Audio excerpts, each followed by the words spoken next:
Meus queridos irmãos, a paz do Senhor Jesus, sejam todos bem-vindos à nossa EBD na web, que sempre estamos aqui trazendo um subsídio da Palavra de Deus, um ensinamento da Palavra de Deus. Hoje estaremos aqui estudando sobre a lição de adolescentes com as parábolas de Jesus são vivas. Glória a Deus, irmãos, porque os ensinamentos de Cristo estão vivos, né? Hoje podemos pôr em prática a palavra de Deus porque a sua palavra permanece para sempre. A lição de hoje é a lição de número 12, com o tema Uma História sobre Dinheiro. Hoje falaremos, como o tema já está aqui propondo isso, falaremos sobre dinheiro, né? Um tema muito importante para os dias atuais e para também os adolescentes da igreja, né? Que precisam entender mais a respeito do dinheiro.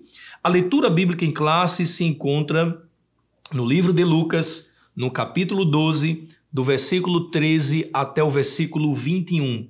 Porém, estaremos lendo apenas o versículo 15, Lucas 12 e versículo 15, que diz a seguinte expressão: Prestem atenção, tenham cuidado com todo tipo de avareza, porque a verdadeira vida de uma pessoa não depende das coisas que ela tem, mesmo que sejam muitas. Já encontramos aqui uma grande verdade, na verdade, encontramos aqui um alerta, né, de perigo, pois o dinheiro, sim, ele tem que ser dobrada a atenção, né, sobre o dinheiro. Ok? Então também podemos aqui rapidamente falar do ponto de partida da nossa lição, que tem uma indicação de um texto muito importante, que é o livro de Mateus, capítulo 6, versículo 33, que vem falar sobre a importância de buscar em primeiro lugar o reino de Deus e a sua justiça, que as demais coisas serão acrescentadas, né? Que você, querido professor, já possa motivar o seu aluno a buscar em primeiro lugar o reino de Deus, a sua justiça, que Deus provê o necessário, o improvável, o impossível para a vida dos nossos adolescentes, né? Então Deus é um Deus que se preocupa conosco, né? Deus, ele é dono do ouro, ele é o dono da prata, tudo pertence a ele, tudo é dele, e tudo é para a glória dele. Também, meus queridos irmãos, nesta parábola da qual Jesus aqui vem trazer para nós, né? Primeiramente aqui no versículo que lemos, né, como texto aqui falando do cuidado com a avareza, nós encontramos no ponto 1 da lição essa preocupação sobre a avareza, né? O cuidado com a avareza. E aí surge aquela pergunta, né? Será que é pecado ser rico? Né? Será que é proibido eu querer ter uma vida melhor, ter mais condições financeiras, né? Na verdade, meus irmãos, não encontramos uma base teológica para isso, né? Não encontramos, né? Na verdade, o problema da riqueza está na avareza, né? Vamos ver então esse texto aqui de 1 Timóteo, capítulo 6, versículo 10, que ele vai trazer, na verdade, o problema da riqueza. Na verdade, é o amor ao dinheiro, né, que as pessoas começam a ter. 1 Timóteo, capítulo 6, versículo 10. Porque o amor do dinheiro é a raiz de toda espécie de males. E nessa cobiça alguns se desviaram da fé e se transpassaram a si mesmo com muitas dores. Observe, meu irmão, que o problema não é ter o dinheiro, o problema é amar o dinheiro, né? É fazer do dinheiro o seu senhor, é ser controlado pelo dinheiro. Ao invés de a gente controlar o dinheiro estar nos controlando. Aí onde está o problema. Mas nós temos que reconhecer que precisamos quebrar alguns paradigmas. Talvez você mesmo, professor, precise quebrar alguns paradigmas, porque nós vivemos em uma sociedade que ridiculariza aquele que tem muito dinheiro, né? Nós costumamos, normalmente as pessoas costumam apontar que todo rico não presta, que todo rico rouba, que todo rico faz coisas que não devem, e nós não podemos generalizar, né? Sem o dinheiro, por exemplo, não poderíamos enviar missionários para pregar o evangelho em outros países. Sem dinheiro não conseguiríamos manter, né, muitos trabalhos evangelísticos e muitas obras de ajuda até os necessitados, né? Ou seja, o dinheiro ele é uma peça fundamental, porém ele não pode ser o nosso Senhor e não devemos amar o dinheiro. Vamos ver então o que significa a palavra avareza. Avareza significa apego demasiado ao dinheiro. Veja que a palavra avareza ele já dá esse sentido de expansão, né? De não apenas querer ter o dinheiro, mas ter um apego, né? Ou seja, é pôr a sua confiança no dinheiro, né? Aí onde mora o perigo. A Bíblia nos previne com vários textos bíblicos a respeito do dinheiro. Vamos ver alguns textos. Por exemplo, Salmo 62 e o verso 10. Vamos ver o que diz esse texto, né? Ela está dizendo que nós não podemos confiar nas riquezas. Salmo 62 e o verso 10 diz assim: não confieis na opressão, nem vos desvaneçais na rapina. Se as vossas riquezas aumentam, não ponhais nela o coração. Não podemos de forma alguma pôr em nossas riquezas, em nosso dinheiro, o nosso coração, a nossa confiança, porque aí sim estamos dando um sentido errado para o dinheiro. Mateus capítulo 6, versículo 21 também vem falar sobre dinheiro, dizendo que onde está o nosso tesouro, aí está o nosso coração, né? Mateus capítulo de número 6, versículo 21, Jesus vem falar sobre isso no Sermão do Monte, falando sobre dinheiro. A Bíblia, irmãos, é impressionante, ela fala de tudo, né? Mateus capítulo 6, versículo 21, assim está escrito: porque onde estiver o vosso tesouro, aí estará também o vosso coração. Se o teu maior tesouro está nas riquezas, né, o teu coração estará lá, né? Observamos na prática o jovem rico com dificuldade de abrir mão da sua riqueza para seguir a Jesus, né? Encontramos ele deixando a Cristo, rejeitando o convite de Jesus para segui-lo, para poder permanecer com a sua riqueza, né? Ou seja, o coração daquele jovem de fato estava nas suas riquezas. Também encontramos ainda no livro de Mateus, capítulo 6, versículo 24, alguns versículos após, a seguinte expressão: ninguém pode servir a dois senhores, porque ou há de odiar um e amar o outro, ou se dedicará a um e desprezará o outro. Não podeis servir a Deus e a Mamon. Observamos, meus irmãos, aqui que nessa etapa o dinheiro já virou um deus, né? Já virou um ídolo, né? E é importante salientar que não apenas o dinheiro pode se tornar um ídolo, né? Tem diversas coisas que podem se tornar um ídolo. Por exemplo, uma imagem, o próprio dinheiro, uma namorada, um namorado, adolescente, né? Tem que tomar muito cuidado, né? Um namorado, uma namorada, um objeto, um cantor da igreja, né? Que às vezes as pessoas gostam muito e acabam idolatrando, ou até próprio um pregador, né? Então tenhamos cuidado, porque essa questão de criar ídolos vai muito além do dinheiro, né? Às vezes nos preocupamos muito com o dinheiro e esquecemos das outras coisas, né? Mas de fato temos que ter cuidado para que não venhamos a transformar o dinheiro em um Deus, né? E ali servi-lo, né? Temos que tomar cuidado com isso. Tem mais alguns textos aqui, por exemplo, 1 Coríntios 6 e 10, Paulo vai dizer que o avarento não entra, ou seja, ele não tem parte no reino de Deus, né? Então o avarento não entra. Vamos ver 1 Coríntios capítulo 6, versículo 10. Estamos lendo aqui alguns versículos, porque é importante a gente ter uma referência bíblica para a gente ter uma base, né? 1 Coríntios, capítulo de número 6, e versículo de número 10. Assim está escrito: não erreis, nem os devassos, nem os idólatras, nem os adúlteros, nem os efeminados, nem os sodomitas, nem os ladrões, nem os avarentos, nem os bêbados, nem os maldizentes, nem os roubadores herdarão o reino de Deus. Veja que os avarentos estão dentro desse pacote que acabei de citar aqui, que não vai entrar no reino de Deus. Então veja o perigo de a gente se tornar um avarento, né? Então fiquemos atentos, irmãos, de olhos bem abertos, porque a gente sempre fala o seguinte, né? O dinheiro tem que estar no bolso e não no coração, né?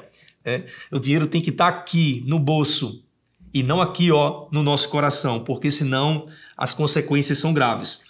E o último versículo, 1 Timóteo 6:10, a riqueza pode causar perturbações, né? Na verdade, o desejo de ser rico pode causar grandes perturbações. Vejamos o que Paulo fala aqui para Timóteo no capítulo 6, versículo 10. 1 Timóteo, capítulo 6, versículo 10. Esse texto é profundo. Esse texto é muito importante para aqueles que desejam a qualquer custo ficar rico, né? Olha como está escrito, 1 Timóteo, capítulo 6, vamos ler o versículo 9 e o versículo 10, tá bom? Versículo 9 e versículo 10. Mas os que querem ser ricos caem em tentação. Olha aí o primeiro problema, né? Os que querem ser ricos caem em tentação, em laço e em muitas concupiscências loucas e nocivas, que submergem os homens na perdição e ruína. Porque o amor do dinheiro é raiz de toda espécie de males, e nessa cobiça alguns se desviaram da fé e transpassaram a si mesmo com muitas dores. Veja no versículo 9, meus irmãos, tentação, cai em laço, em concupiscências loucas e nocivas, né? O que significa a palavra concupiscência? A palavra concupiscência vem significar um desejo, né? A cobiça por bens materiais, né? A concupiscência, ela é um desejo desenfreado, é um desejo desmedido, é uma ganância enorme por poder, né? A gente encontra na concupiscência essas expressões, né? E os resultados são terríveis, né? As pessoas que buscam riquezas a qualquer custo, elas caem na perdição e caem na ruína, né? Elas podem cair em ruína e em perdição. Então o perigo é muito grande. E o adolescente, professor, ele é uma presa muito fácil para que esse desejo aumente por querer ser rico, né? Até porque os nossos adolescentes, eles vivem assistindo filmes, séries, né? Outros assistindo até novelas, que não pode, né? Pelo amor de Deus, mas assim, filmes, séries, novelas, preocupação, e aí a preocupação excessiva com o futuro, né? Com o que vai ser no futuro, qual a profissão vai seguir, né? Ou até influenciado por famosos, né? Do Instagram, do Facebook, né? Pessoas que têm uma vida muito bem sucedida, que postam somente as mil maravilhas na rede social e causam naqueles que vê aquilo uma impressão de que é tudo uma mil maravilhas, que a vida daquela pessoa é perfeita. E aí os nossos adolescentes acabam às vezes querendo ser iguais a essas pessoas e aí sendo uma presa fácil, né, para ter esse desejo louco de querer ser rico, né?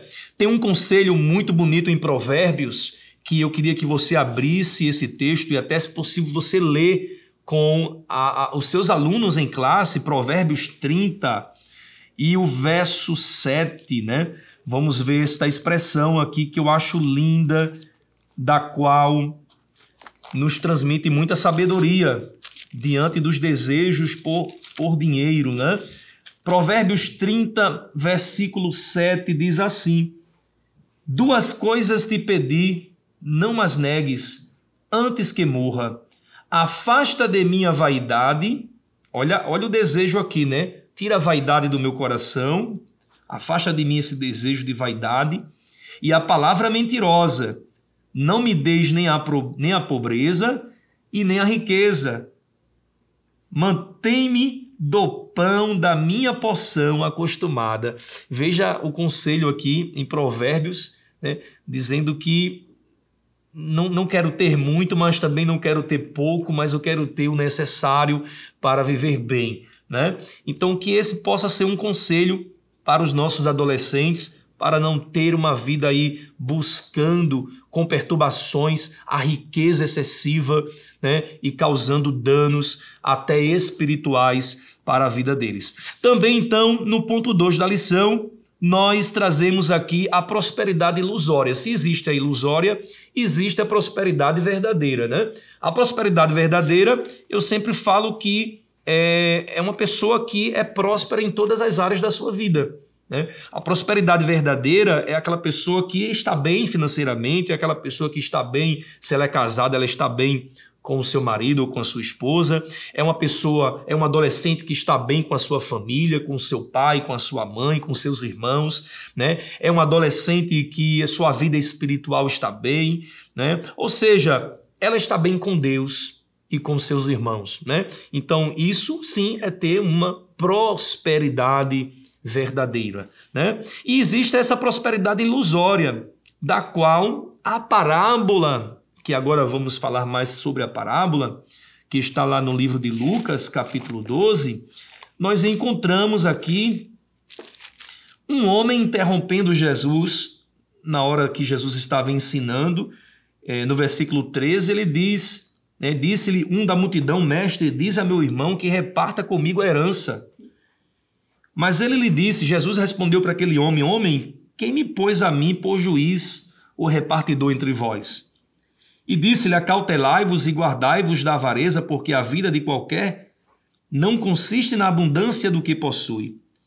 E propôs-lhes uma parábola, dizendo: a herdade de um homem rico tinha produzido com abundância. E aí Jesus vem explicando a parábola para mostrar aqui que um homem que plantava, né, que estava ali colhendo com abundância, esse homem estava naquele momento ali tendo grandes frutos, né, produzindo muito, e esse homem preferiu aumentar o local onde ele guardava a sua produção, né, e ele próprio olhou para si, e a gente vai encontrar isso no versículo de número 19 do capítulo 12 de Lucas: e direi à minha alma, alma, tens em depósito muitos bens para muitos anos, descansa, come, bebe e folga. Observe que este homem, este fazendeiro que plantava, que colhia, em momento algum ele devoltou a Deus o seu sucesso. Em momento algum ele agradeceu a Deus pela colheita maravilhosa que ele teve. Em momento algum ele reconheceu o que ele tinha, vinha dos céus, vinha do trono de Deus para a sua vida, né? Então isso é um perigo muito grande, porque quando fazemos e temos essa atitude como esse homem, a gente se esquece de Deus, que está no subponto 1 do ponto 2 da lição. Ele se esqueceu de Deus. A sua fé não estava em Deus, estava nas riquezas. E com isso ele quebra o primeiro grande mandamento que o próprio Jesus nos ensinou no livro de Marcos, capítulo 12 e versículo de número 30. Olha como está escrito: amarás, pois, o Senhor teu Deus de todo o teu coração, de toda a tua alma e de todo o teu entendimento, de todas as tuas forças. Este é o primeiro mandamento. Ou seja, ele quebrou este primeiro mandamento porque ele não reconheceu em Deus que tudo vinha dele e o amor a Deus não estava sendo ali aplicado, né? Também encontramos que também ele se esqueceu do seu próximo. Ele esqueceu de Deus, mas ele também se esqueceu do seu próximo. Em momento algum nós vimos aqui na história ele ajudando pessoas, ele estendendo as mãos, ele abençoando outras vidas. Eu sempre falo que a bênção que Deus nos dá não é apenas para nós, irmãos. A bênção que recebemos da parte de Deus, ela é para que a gente receba, que a gente se alegre com a bênção, mas para que a gente, venha compartilhar essa bênção de Deus com outras vidas. Observe Abraão, quando Deus o chama, quando Deus lhe faz promessa, Deus diz para Abraão que todas as famílias da terra seriam benditas por causa de Abraão, né? Observe o que Deus fala para Abraão: eu vou abençoar Abraão, aqueles que te abençoar, e também vou amaldiçoar aqueles que te amaldiçoar. Então veja que a bênção que estava sobre a vida de Abraão, ela com certeza, ela se estendeu para aqueles que estavam próximo a ele. Você pode encontrar essa história no livro de Gênesis, capítulo 12, a partir dos primeiros versículos. E por último, ele se esqueceu que era homem mortal, né? Se esqueceu de Deus, se esqueceu do próximo, e aí ele quebrou o segundo mandamento, né? Que era amar o próximo. Ele esqueceu do segundo mandamento e esqueceu que era um homem mortal, que era um homem que hoje está vivo e amanhã pode estar morto, né?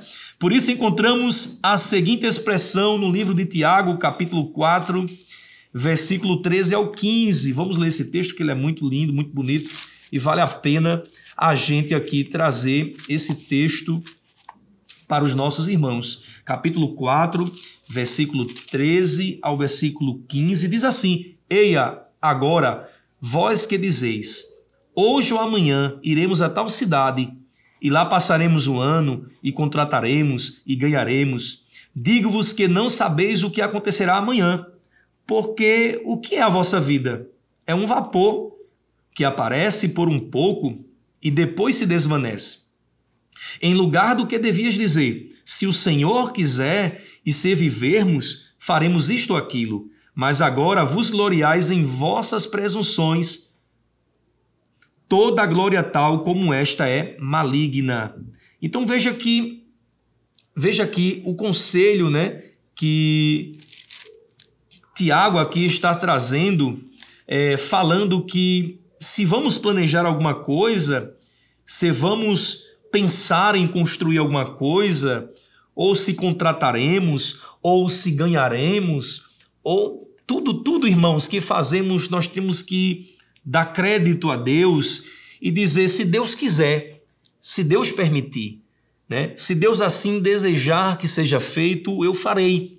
Se Ele dizer que não será feito, não adianta, eu não farei nada, né? Ou seja, aprendemos que sem Ele, sem Jesus, nada poderemos fazer. Né? Querido professor, fale isso para os seus alunos. Mostre para os seus alunos que eles são dependentes de Deus, que eles necessitam de Deus para prosperar, para trabalhar, para respirar, para estudar, né? Para viver, né? Para tudo que eles fazem na vida, eles precisam, nós todos precisamos da bênção de Deus e da permissão de Deus, né? Então, aqui encerramos o segundo ponto e vamos para o terceiro e último ponto da lição, da qual tem aqui a seguinte frase, né? Ser ou ter, eis a questão, né? Me lembra até de um filósofo. Ser ou ter, eis a questão, né? Então, aqui, por exemplo, a gente pode falar aqui, professor, sobre a nossa cultura, o quanto ela é consumista, né?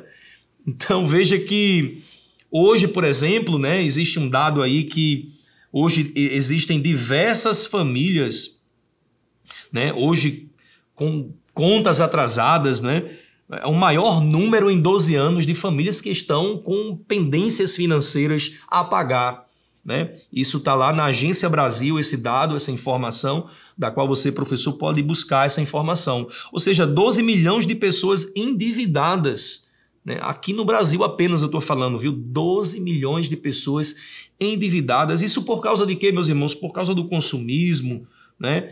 Por falta de administração financeira, por falta de conhecimento financeiro, né? Por falta de estudos sobre a parte de finanças, né? Enfim, nós, como falei no início, nós não fomos instruídos a lidar com o dinheiro, né? Então isso traz consequências gravíssimas, da qual essas consequências podem arruinar nossa vida financeira. Para o mundo, o valor das pessoas é o que elas têm, né? Como bens materiais, marcas de roupa, onde trabalha, né? As pessoas costumam, né, lá fora da igreja, né, medir as pessoas pelos que ela tem, pelo que essa pessoa possui, né? Pelo seu status social, né? Se usa uma roupa com marca, né? Se tem um bom carro. Nós, porém, meus irmãos, não olhamos dessa forma, né? Nós olhamos para o valor que as pessoas têm. É ser ou ter, né? Não seja apenas uma pessoa que quer ter. Inclusive, essa pessoa que quer ter, eu achei muito, muito bonita essa frase aqui, muito interessante, que está na lição, que diz assim: as pessoas que querem ter, né? Elas compram o que não precisam com o dinheiro que não têm, para mostrar o que não são para pessoas que nem conhecem. Observe que a coisa é séria, né? As pessoas querem a toda hora mostrar o que elas não são, o que elas não possuem, o que elas não têm, mas porque elas querem ser aceitas no meio social que elas vivem, né? Querido professor, fale para os seus alunos que eles não precisam mostrar o que eles não são, né? Que eles venham, na verdade, expressar o bom aroma de Cristo por onde eles passarem, que isso sim eles venham demonstrar, ao invés de querer mostrar uma boa marca, uma boa roupa, né? Mostrar que tem isso ou aquilo. Não, que eles venham demonstrar o amor de Deus para todas as pessoas. E assim encerramos a nossa aula e louvamos a Deus por tudo que Ele tem feito em nome de Jesus. Amém. Que o conhecimento é capaz de mudar a vida de quem lê, a gente já sabe. E que livro você pode comprar em qualquer livraria. Mas nós transformamos 100% do nosso lucro em mudança de vidas, através da ação social, evangelismo e missões. Ao adquirir qualquer um de nossos produtos, seja presencial ou à distância, você está investindo em alguém. Na próxima vez que você for comprar livros ou artigos evangélicos, não vá em qualquer lugar. Vá na Livraria Arca Missionária. Uma nova história começa quando você compra aqui. Agora você pode fazer a sua contribuição através do Pix. Uma operação rápida, segura e sem custos. Abra o aplicativo do seu banco, clique na opção Pix e em seguida vá na opção Transferência. Depois é só digitar nossa chave Pix, que pode ser o nosso CNPJ 11 120 490 0001 86. Nosso e-mail contribua@eadalp.org.br ou nosso celular 81 98883 2755. Verifique se a contribuição é para a Igreja Evangélica Assembleia de Deus em Abreu Lima, Pernambuco. Confirme a transferência e depois siga o procedimento do seu banco. Anote nossas chaves Pix para não esquecer. CNPJ 11 120 490 0001 86. E-mail contribua@iadalp.org.br. Celular 81 98883 2755. Você está contribuindo para o crescimento da obra de Deus.